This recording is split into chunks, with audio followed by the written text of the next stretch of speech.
a minute ago, Speedy told me, he said, "Hey, on hold right now is Jimmy Houston." And man, he just seems always so excited and fired up. I said, he fishes for a living. Yeah, Why wouldn't he Of be course excited? he's fired up. Yeah. Jimmy Houston Adventures and Jimmy Houston Outdoors. You see it right here on the Heartland Network. Jimmy Houston Adventures, Saturdays, 1 p.m. Eastern. Jimmy Houston Outdoors, Saturday, 1:30 Eastern. And, of course, Jimmy has been doing this show for nearly 40 years now, and he joins us now. Jimmy, welcome back. Hey guys, I tell you what, all the girls I've been talking to lately have been talking about how good you guys are looking lately, and now I find out it's just that dollar shape. Well, are y'all talking about the same Rick and Bubba that I know? Well, Jimmy, here's the truth. You can't shave ugly off, okay? That's I right. mean, that's Well, I'm telling you, it's a tough job. How's my favorite Rick and my second favorite Bubba been doing? We're doing great. You know what? We're doing fantastic, and I hope you're doing well. How about this? The FLW, here we go. The tour is going to be at Lewis Smith Lake. Evinrude is the sponsor, and it's coming up. It's on us, the 26th to the 29th, and it's time to go. Here we go. It really is.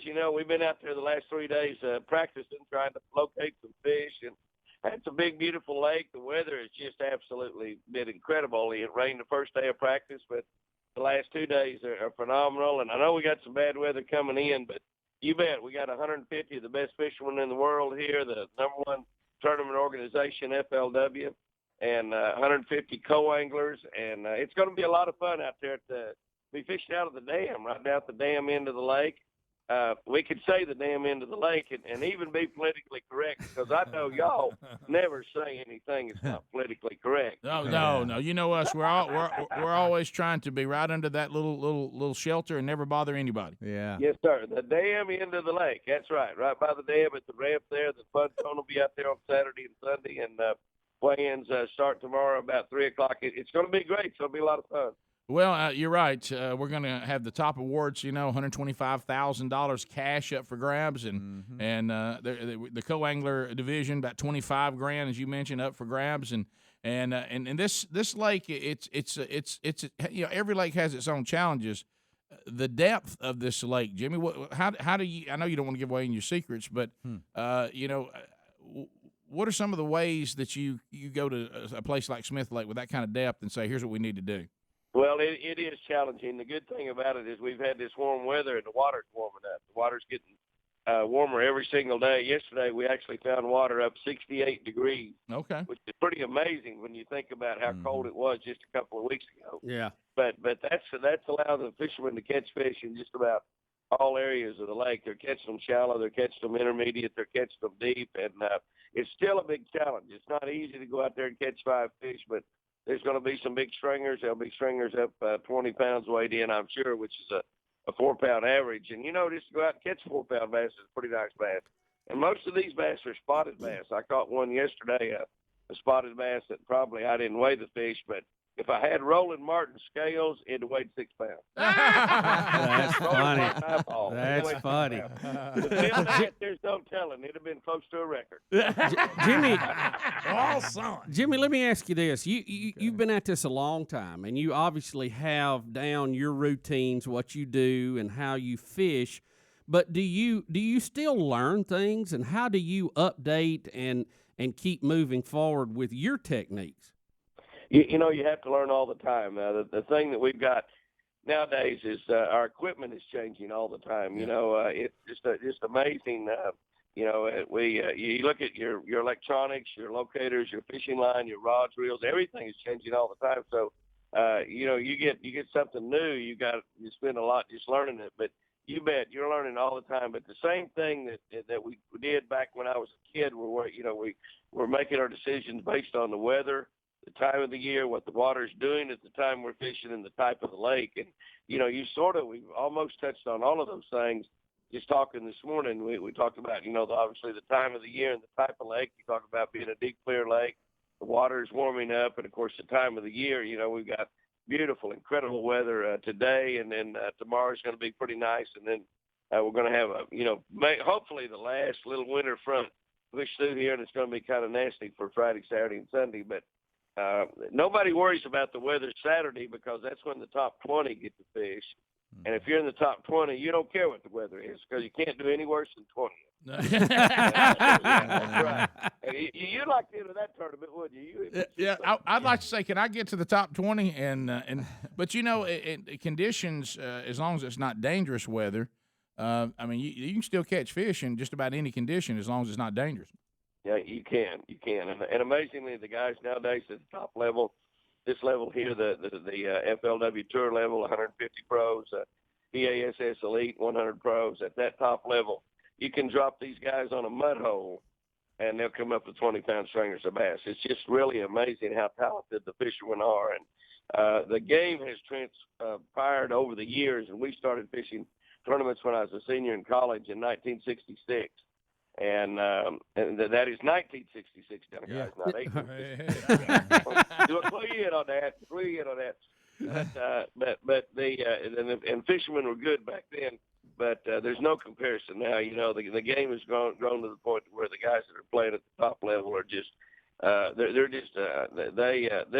so bad they scare themselves. I guarantee you. Well, it's funny because I got there was a cartoon I saw one time. My dad is just a tremendous fisherman and just loves it. And I found this cartoon. It was Gary Larson who did it, who used to do The Far Side.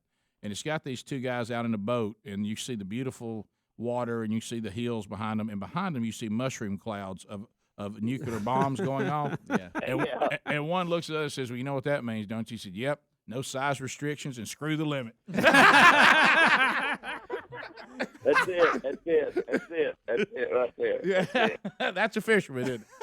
Yep, that's it. That's for sure. Yeah. So, but as far as what like Bubba was talking about, I mean, you've been around a long time, and I understand because of sponsorships and the fact you want to move forward, you want to use the latest technology. But if Jimmy Houston has his own way and it's just a Jimmy day, what setup when you're largemouth bass fishing do you like the best? I mean, just, hey, I still like this setup. You know, if I was going to go out there and just fish and will the fish to bite whatever I want them to bite. In other words, if I control the fishing, not, you know, the weather and the fishing and the fish and all that kind of stuff, I'd be out there throwing a spinnerbait and running across the top of the water and watch those fish jump out from under logs and bushes and rocks and off points and try to jerk that rod out of my hand. To me, that's the most fun fishing that there is. And there'll be some of that going on as long as we get some wind here in this lake. This is one of those type lakes where the spinnerbait bite is good if it's windy, but if it's calm, you just can't hardly get a bite on it. So, yeah, I like throwing that spinnerbait. And, you know, I started winning tournaments on a spinnerbait back when I was a senior in college. So, amazingly, with all of the fancy stuff we've got, all of the, you know, our boats now run around $80,000. You know, hey now, yeah, that's right. Yeah, not hardly anybody. You know, I mean, they're really nice. When you're talking about you're talking about razors being expensive, I thought you said Ranger, and when you said something in your commercial about razors having a vibrating seat, I thought, well, doggone, I didn't get that option on my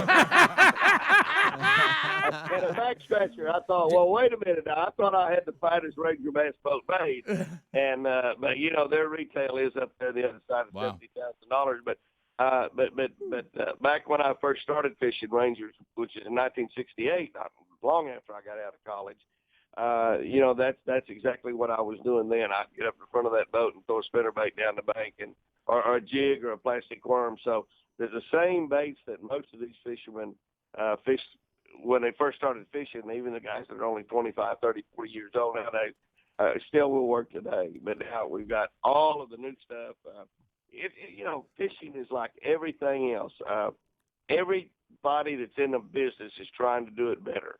And you know, it's kind of funny. Again, we use the analogy of the razors. You go back to just a razor blade, not one that's got 8 blades and keep it simple. Handle. You know, is fishing like football? Is fishing like football with all the newfangled stuff? It still comes down to the team that blocks and tackles the best wins. That's it. You know, it's like football. It's like basketball. You know, Billy Tubbs once told me at the University of Oklahoma, if my guys put the ball in the hole, I'm a lot better coach. And, you know, if I stop that Ranger boat tomorrow around a lot of bass, I'm going to be a lot better bass fisherman tomorrow. Yeah, all right. Well, hey, Jimmy. Well, gosh, we're running out of time. Jimmy, when the bass are on the bed, what do you throw at them? Not that I'm in that situation. Well, a lot of them are going on the bed, and this next moon there'll be a lot of bass on the bed. Yeah. Almost all over the state of Alabama. There's no doubt about it. In fact, all over the South. This next moon's going to. But probably your best thing is a tube or a lizard, some sort of soft plastic. I like that. Something's got a little red on it. Yeah. Okay. And the new fluorocarbon coated lines that we have now. Yeah. Fluorocarbon is pretty difficult to see in the water, and fluorocarbon has got very expensive. But now High Seas has developed a line that is fluorocarbon coated that you can actually get at Bass Pro Shops and Walmarts for about $10 a spool. Okay. That the fish can't see, and that's an important thing too. Is your line when you're fishing for those bedding bass. All right. I want to go to like a coaching clinic with Jimmy, don't you? Yeah. What'd you say, Jimmy? When you catch those bass off the bed, give them some sugar and put them back. No, I do. I always do. They are female bass. I know. I always do. Yeah, I know how nature works, Jimmy. There you go. Okay. I'm just saying. Jimmy Houston, thanks for being with us, America's favorite fisherman. See him on the Heartland Saturdays at 1 p.m. Eastern and 1:30 Eastern on the Heartland Network. Thanks, we'll be back. Jimmy. Rick and Bubba.